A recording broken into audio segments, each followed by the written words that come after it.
మిత్రులకు శ్రేయోభిలాషులందరికీ నూతన సంవత్సర శుభాకాంక్షలు అడ్వాన్స్డ్గా. మీకు చెప్పదలసిన విషయం ఏంటంటే, ఈ వచ్చే నూతన సంవత్సరం ట్రాఫిక్ కొత్త రూల్స్ అమల్లోకి వచ్చాయి. అవేంటంటే, డ్రంక్ అండ్ డ్రైవ్లో దొరికితే కనుక వాళ్ళ లైసెన్స్ క్లోజ్, బండి సీజ్, అదీగాక అదనంగా 10,000 నుంచి ఆ పై ఎంతైనా పడవచ్చు, జరిమానా పడే అవకాశాలు ఉన్నాయి. కాబట్టి ఖచ్చితంగా మీరు ఈ నూతన సంవత్సర వేడుకలు అనేది కుటుంబ సభ్యులతో కలిసి ఆనందంగా జరుపుకోవాల్సిన వేడుకలు ఇవి.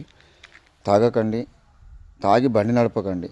ఒకవేళ తాగాలనుకుంటే, ఎంజాయ్ చేయాలనుకుంటే ఇంట్లో కూర్చొని తాగండి. వాహనాలు మాత్రం ఎట్టి పరిస్థితుల్లో నడపకండి, ప్రమాదాలకు గురికాకండి. ఈ నూతన సంవత్సరం మీ కుటుంబాల్లో, మీ ఇంట్లో విషాదాన్ని మాత్రం నెలకొల్పకండి. దయచేసి ప్లీజ్ పేరు పేరున ప్రతి ఒక్కరిని విన్నవించుకుంటున్నా. ఎందుకంటే కొత్త సంవత్సరంలో కొత్త ఆలోచనలు, కొత్త సంతోషం అనేది వస్తుంది.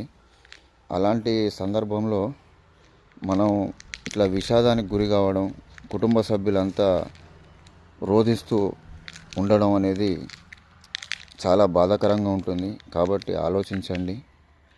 ఎవరైనా సరే తాగి బండి మాత్రం నడపకండి. కార్లే కావచ్చు, బైక్లే కావచ్చు, ఏదైనా సరే నడపకండి. తినండి, తాగండి, ఇంటి వద్దే ఎంజాయ్ చేయండి బస్. ఎందుకంటే అన్నిటికీ శ్రేయస్కరం అది.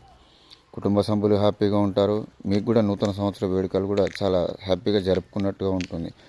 ఏదో తాగిన మైకంలో బైక్ రేసింగ్లు, బండ్లు నడపడం, ఇలాంటి కార్యక్రమాలు చేసి ప్రమాదానికి గురయ్యి కాళ్ళు చేతులు పోయి బతకడము, లేకుంటే ప్రాణాలు పోవడము, కుటుంబం విషాదంలోకి తీసుకెళ్ళడం అనేది బాధాకరంగా ఉంటుంది. కాబట్టి ప్రతి ఒక్కరూ నూతన సంవత్సర వేడుకలు చాలా హ్యాపీగా ఇంటి వద్దే జరుపుకోండి, ఆనందంగా జరుపుకోండి. ఎనీవే, అందరికీ మరొకసారి అడ్వాన్స్ హ్యాపీ న్యూ ఇయర్.